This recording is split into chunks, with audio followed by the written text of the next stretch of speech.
Hello, today we are going to walk through the EHR functionality for the database for the clinic created by Group 5, and the Group 5 members are noted on the slide. The database is composed of 6 tables, and we will walk through the details of each of those tables later in the demonstration. The patient table shows the patient information, gender, birth date, and other demographic information about the patient. The patient education table notes the education that the patient will receive based on their diagnosis for each visit. The immunization table shows any shots or vaccines that were received during the visit. The prescription table notes any prescription, the medication name, the route, the dose, as well as the pharmacy that the patient can pick up that prescription. The pharmacy table is a collection of pharmacies in which the patients may use. And the visit table shows each visit for the patient as well as the diagnosis and any visit notes during that visit. Along with the tables, we have created alerts, 5 alerts, and those are noted here. We will walk through each of those momentarily. There's an alert for a mammogram if the patient is female and over 40 years old. A tobacco use and cessation alert will come up for any patient that is over 18 years old. A cervical cancer screening alert is created for a female patient that is between the ages of 21 and 64. An LDL-C cholesterol test alert shows for patients between the ages of 20 and 69. And lastly, a strep test alert is created for patients between the ages of 2 and 18 years old that have been diagnosed with pharyngitis. And here's a screenshot of the logic for the alerts. And now we will take a look at the database. You can see the tables on the left-hand side. We'll walk through each table very quickly.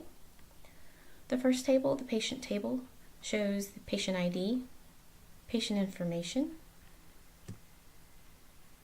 It also notes whether they have opted in to use the patient portal or have an email address. The patient education table is organized by diagnosis ID, diagnosis name, and the education that the patient will receive if they do have that diagnosis on a visit. The immunization table shows the immunization ID, the patient ID, the immunization name, the date the immunization was administered, and manufacturer information about each of the vaccines. The pharmacy table just notes the pharmacy, their address, and phone and fax information. The prescription ID notes the prescription table notes the prescription ID, visit ID, patient ID, the date the prescription was prescribed, which pharmacy it's going to. Moving over, you will see the drug name, dose, route, if the patient has any allergies, the number of refills, whether generics are allowed, and if an electronic prescription was sent to the pharmacy.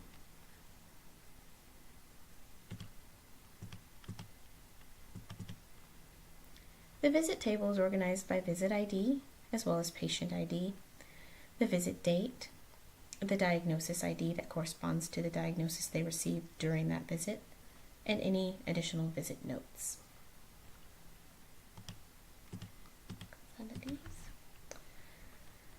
The main form that our team has used is the patient form, and the patient form up at the top is pulling from the patient table. You also have the visit form, which can toggle through to see each of the patient's visits. The prescription table, which details the prescriptions prescribed during the visit, which can be toggled through at the bottom as well.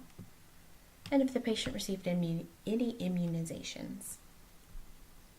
And with this form, you can toggle through each of the records. We have 70 patients so that you can see the different patients as you go through. On the right-hand side of our patient form, you have the alerts section with a check alerts button. For this particular patient, Mr. Johnson, born in the year of 1950, he is male. We'll check his alerts to see what we need to follow up with him for. You have a tobacco screening and a cholesterol based on his age and gender for the alerts that we have set up. We'll move to another patient just so you can see the various alerts that we have. Ms. Peters is a female born in 95. For her alerts, she would need a tobacco screening, a pap smear because she falls into that window, and a cholesterol screening as well. Our patient number 5 had been diagnosed with pharyngitis, as you can see here. And this is a male born in 2009. And for his alerts, we expect to see a strep test, which you do there. Just give a couple more patient examples. Miss Davis, born in 74, female. We expect to see a couple more for her. And as you can see, you have an alert for a mammogram, tobacco screening, pap smear, and a cholesterol test. And looking at her diagnoses, all of the alerts are based on her age and gender. Find another patient example. Here we have a patient diagnosed with pharyngitis, but does not fall into our age window of 2 to 18. And so you do not see the strep test alert here. This will conclude the functionality overview. Please let us know if you have any questions. Thank you.